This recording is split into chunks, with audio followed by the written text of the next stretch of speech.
It's a bowl of squirming worms. I'm a little full from air, so I'm good.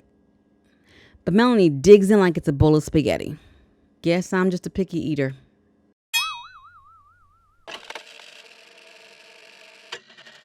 Hey guys, my name is Lisa M. Waring, and this is Real Talk, a podcast where I discuss movies and TV more extensively and how art imitates life, imitates art. We'll be continuing this month's world-ending theme with the 2016 action-adventure drama, The Girl with All the Gifts. Some scenes are a bit spicy, so prepare yourselves accordingly. Spoilers ahead. Let's get into it. Movie credits start appearing on the screen, and we hear the voice of a young girl counting 1, 2, 3, 4. Then fluorescent lights are turned on, accompanied by a siren. And we see a young girl named Melanie in a prison cell. She gets out of her bed quickly and straps herself to a chair. Soldiers burst in with guns raised to secure her straps. Melanie greets the soldiers, but they don't return it. Rude. They wheel her out into the hallway with a line of other children, also strapped to wheelchairs. All of them are wearing orange jumpsuits. They bring him into a room that looks like a classroom, but prison. Jeez, who are these kids? Descendants of Hannibal Lecter? These kids have all got to be like, 11, maybe 12. Why are they all in prison? Maybe this is a psych ward. A woman arrives, puts herself down on the desk, and immediately starts grilling the kids on the periodic table. A few of them get some answers here and there, but it's really Melanie that knows everything. The girl is wicked smart. Their real teacher, Helen, arrives, and the other chick leaves. She gives the entire class a warm greeting, and they return it. Good morning, it's Justina. Finally, someone in this movie with manners. Melanie is really happy to see her. Helen gets ready to start their lesson, but the kids plead with her for a story. Helen concedes, and she reads the Greek mythology story of Prometheus and Epimetheus. A lot of Eosus. So basically in the story, the god Zeus is pretty pissed off at Epimetheus. Prometheus is one of those dudes. So he creates a woman out of clay and names her Pandora. Pandora is given a box, and she opens it, unleashing terror, tragedy, evils on mankind. And Pandora's name means the girl with all the gifts. Okay, movie, I'm picking up what you're putting down. The kids go back to their cells, and the next day the soldiers come around and drop off their meals through the little slits in their doors. It's a bowl of squirming worms. I'm a little full from air, so I'm good. But Melanie digs in like it's a bowl of spaghetti. Guess I'm just a picky eater. Melanie sits in her cell counting again and stops when she's visited by Dr. Caldwell, who she greets warmly. She's always greeting everyone with a warm good morning, even when they don't talk back to her. She's got some good manners. Dr. Caldwell asks Melanie to give her a number from 1 to 20. Melanie gives her 13. Dr. Caldwell makes a note and walks away. The next day, the soldiers are getting the kids out of their cells and taking them down the hall. Melanie notices that all the doors are opened, except for door number 13. That's Kenny's cell. They're all in class, and the kids notice that Kenny's spot, number 13, is empty. Helen hands out paper to all the kids and unstraps one of their hands so they can write their own story. A couple soldiers watching through the doors are talking amongst themselves about how creepy the kids are, and they can't believe that Helen gets so close to them. Honestly, these kids seem so sweet. I don't understand what the problem is. Melanie promises to read her story out loud. She writes about a young girl who saves a woman from a monster in the forest. The story makes Helen tear up, and Melanie immediately starts apologizing. She thought she did something wrong. Helen walks over to her and touches her head fondly. But then the door bursts open, and Sergeant Eddie marches in and starts yelling at Helen about touching Melanie. No, you just touched her. And Helen said, I only touched the top of her head. What's the big deal, bruv? By the way, this movie is set in the UK. So I apologize for any true British people who I've offended with my bad accent. Well, Sergeant Eddie shows us. Watch. He spits on his arm and wipes it, holding it out near the kids.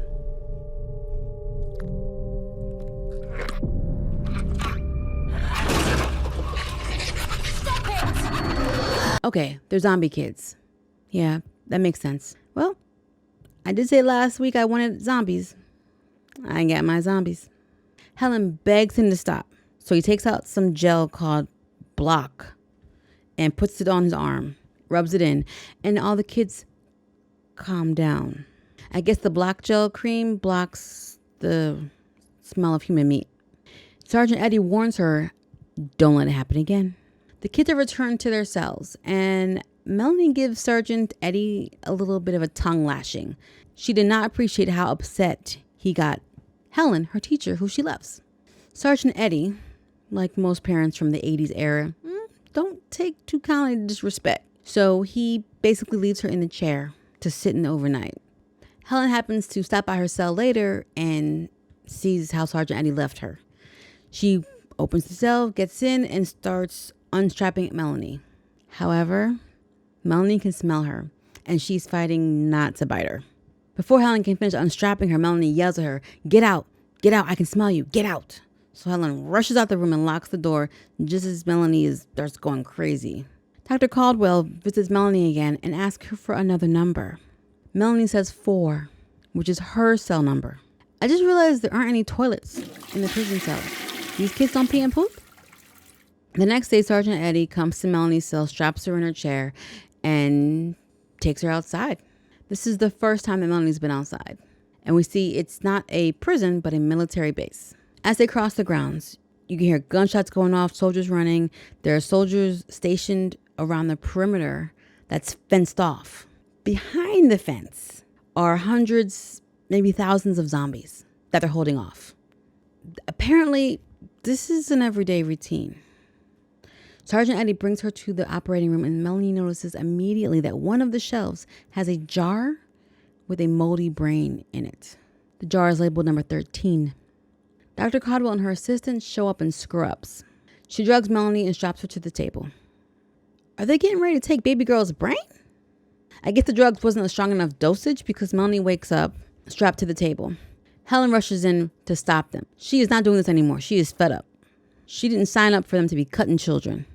Dr. Caldwell tells her these aren't children, they present as children. What? Whatever you say, Doc. They're very convincing. Dr. Caldwell is working on producing a vaccine, and she says that Melanie is the key. She manages to distract Helen and pepper spray her in the eyes. And she did it twice. She calls in soldiers, and they take Helen away. Just as they're prepping, alarm sirens start going off in the entire facility. Something bad must be happening. They start lowering the shutters to close off the operating room. This is too late. Zombies get in and attack the assistant. Dr. Caldwell manages to get away, though. The assistant quickly turns into a zombie, but nothing like Melanie. She doesn't attack Melanie. She doesn't even acknowledge Melanie. Melanie manages to break herself free and gets away. Melanie goes outside where she sees the defense has fallen. Zombies are everywhere, attacking soldiers and running all over the grounds. She sees 2 soldiers that were hurting Helen and rushes over to them and attacks the 2 of them and eats some of them. Then she gets sleepy from feeding and lays down. Helen picks her up and she's just looking around as zombies are running amok everywhere. She manages to escape in an armored truck with Sergeant Eddie, Dr. Caldwell, and 2 other soldiers. That was intense. The whole scene is pandemonium. They get away in the armored truck. They're trying to reach Beacon, their home base, but it's a no-go. And they're running low on supplies, including water. The soldiers put a clear mask on Melanie's face and strap her to the roof of the truck so she isn't a danger to anyone. They make a pit stop to re-up on water, and one of the soldiers gets spooked by some bushes moving and fires off a few shots. Let's just let all the zombies in the area know that we're there. Well, a few zombies hear and come try to attack them, but they manage to kill them. They do lose one of their guys, so now they're down to 5. Dr. Caldwell, Sergeant Eddie, another soldier named Kieran, Helen, and Melanie. Now, Melanie is seeing the outside world for the first time. And this is her first interaction with other zombies who don't function like her and her classmates. He was turning into one of them, like Dr. Selkirk. In this world, they don't call them zombies, they call them hungries. Melanie, the hungries, they've got this sort of disease. and people can catch it. A fungal infection. So Dr. Caldwell explains to her that their people were infected with a fungal infection in their brain. The same fungus she has in her brain. But they don't seem to function the way that she does. In the melee of killing the zombies, they trash the truck. So now they have to walk the rest of the way. Damn. They come to a city full of hungries, but they're all standing, unmoving, eyes closed, like they're on standby. Also, the zombies are hungries in this world. They don't attack people like Melanie, so she doesn't have to worry about them. So they come up with this plan for everyone else, except for Melanie, to put on the blocker gel, cover their scent, and as long as they're quiet and don't make noise, they can walk through the zombies and get through the city. I would literally starve because I'm not doing that. I'll just die over here in the grass, thank you. As they're walking in between the zombies, they see that there's a zombie sleepwalking, pushing a stroller. Say what? This intrigues Dr. Caldwell, who can't help herself. She goes over, removes the blanket, and sees a rat feasting on the body of a deceased. She lets out a gasp, which wakes up a few of the zombies. They kill them with silencers and quickly leave. They find an abandoned building and barricade themselves in. Dr. Caldwell. What am I? We don't really have a term for it. Dr. Caldwell tells her of a mission that some soldiers were sent on some years ago. They came across the maternity wing of a hospital as they were casing the area and found the remains of women in the maternity ward who had been pregnant but were not anymore. They must have gotten infected while they were there, and the fungus penetrated their bloodstream, affecting the babies. Babies turned and ended up eating their way out of their mothers' bodies. Hardcore. I don't think gentle parenting would work on these kids. These kids had a partial immunity to the pathogen, so they aren't fully mindless zombies. Melanie tells Dr. Caldwell that she doesn't want to be a hungry. She talks, she thinks just like her. She's just like her. Dr. Caldwell tells her, no, sweetie, there's never been anything like you ever. Is that a compliment or a diss? In the morning, they look outside and they see that the sleeping standby zombies are much closer now. Melanie tells them she's hungry. Y'all better get this girl some food. So they let her out and Melanie starts walking through the zombies with no problem. Then she sees a cute little kitty, chases it and eats it. Then she conks out. Every time this girl feeds, she gets super sleepy. I've heard of the itis, but this is next level.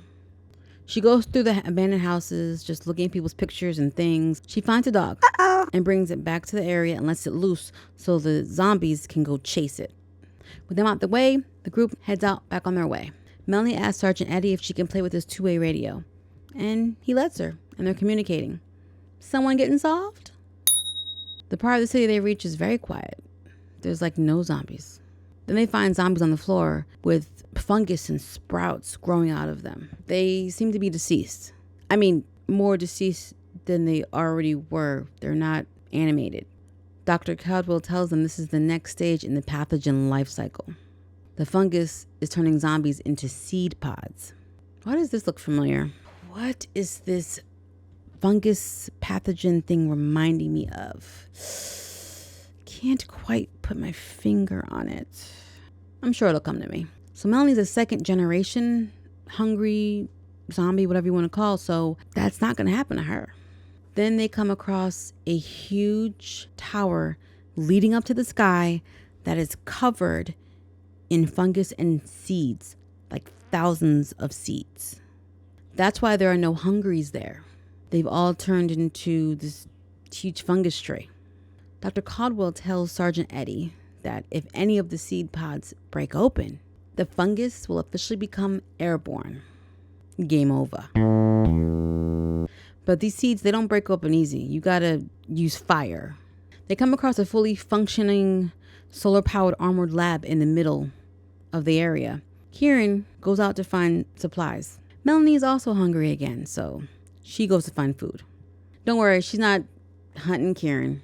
But she does find a store with a bunch of kids like her, hybrid hungries. But they don't talk. They communicate with noises and grunts and signs. she realizes that they can smell Kieran and are going to go hunt him. Yikes! Back at the lab, Dr. Caldwell is trying to convince Helen to help her operate on Melanie. The lab that they found has everything they need for her to make a vaccine. The caveat is Dr. Caldwell is dying. She cut herself earlier when she was escaping and contracted blood poisoning. So the clock is ticking. Melanie runs in and tells them about the other children that she saw who are now hunting Kieran. They got to go save him. Just then, Beacon comes over on the radio, letting them know that they're being overrun too, and that they need to go find safety. Helen, Melanie, and Sergeant Eddie leave to go find Kieran. Dr. Caldwell stays behind. But it's too late. Kieran is expired.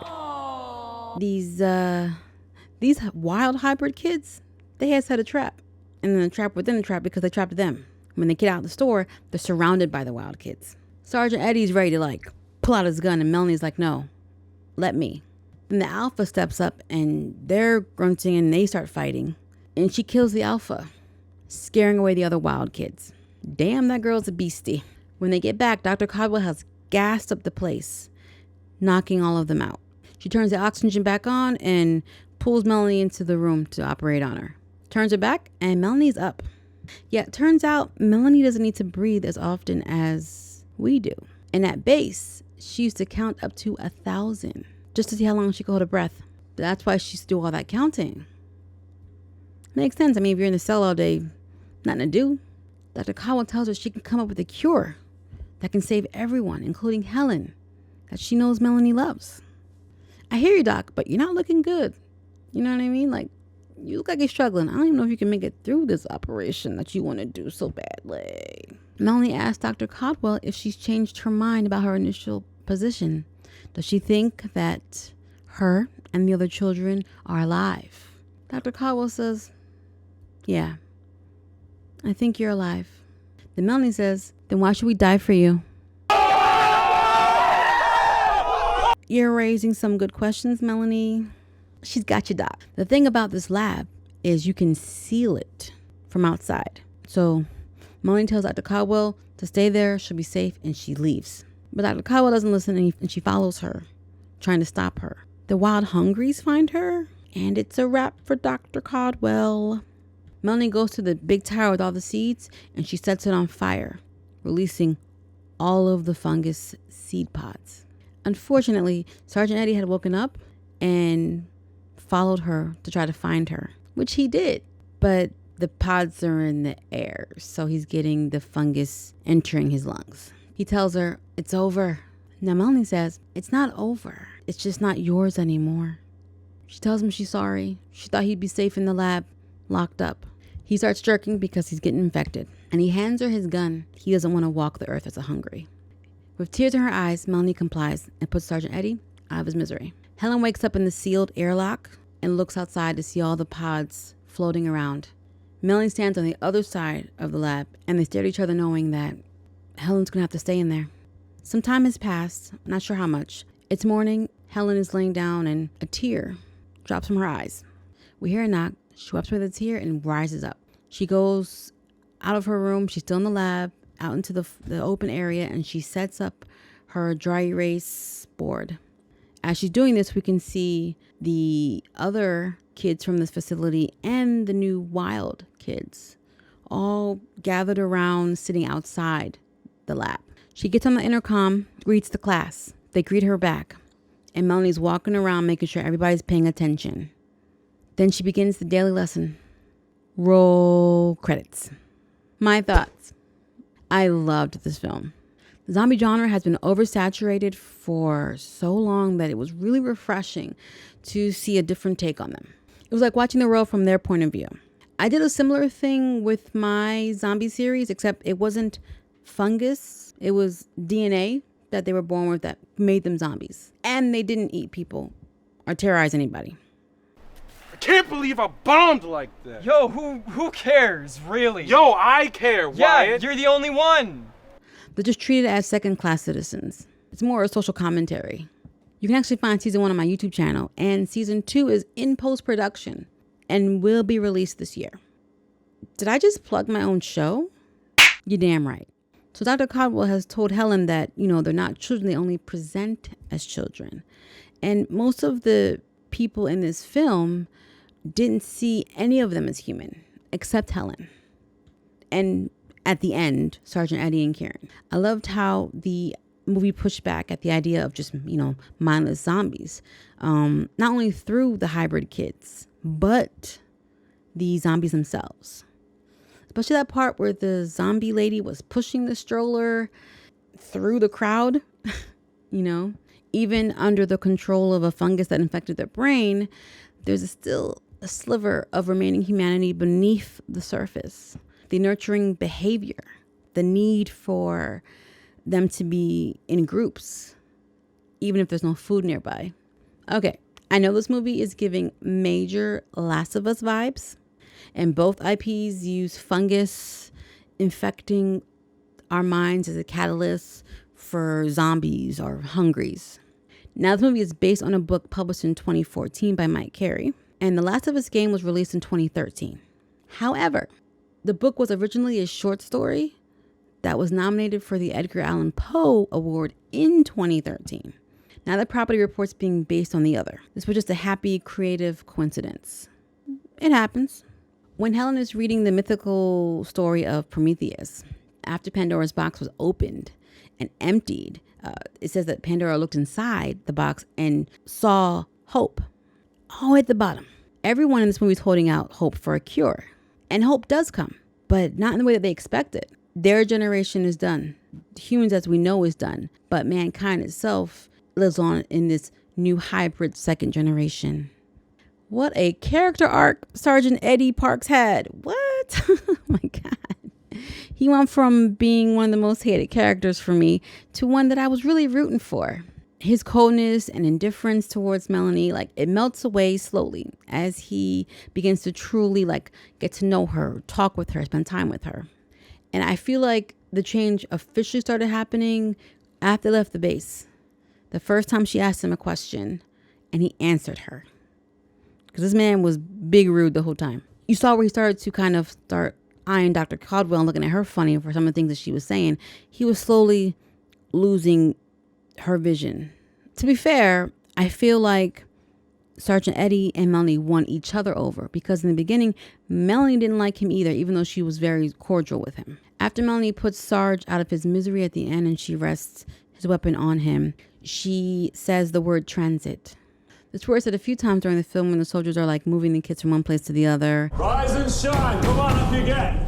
Transit. On the move. And it's what she understands as meaning going from one place to another. So initially, Sergeant Eddie he's transitioned. He's no longer here.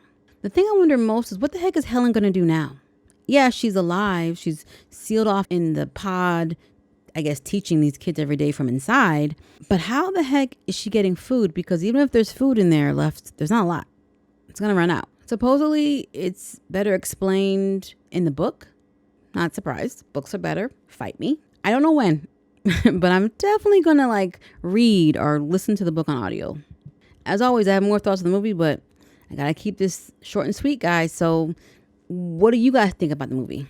Let me know in the comment section. Let's talk about it. Next week is the viewer's choice. I took a poll and you guys decided that the final apocalyptic movie of this month is going to be Moonfall. This is going to be a first time watch for me, so I'm really excited to see it. If you enjoyed hanging out with me today, please hit that like button, subscribe, hit that notification bell so you can always be up to date on everything that's going on. For the access to episodes, exclusive content, bonuses, and perks, check out my Patreon, NXG Global Productions, and become a part of the community. We're also on Spotify, Amazon Music, IHeart Radio, and wherever else you listen to your podcasts. Links are in the description. Later!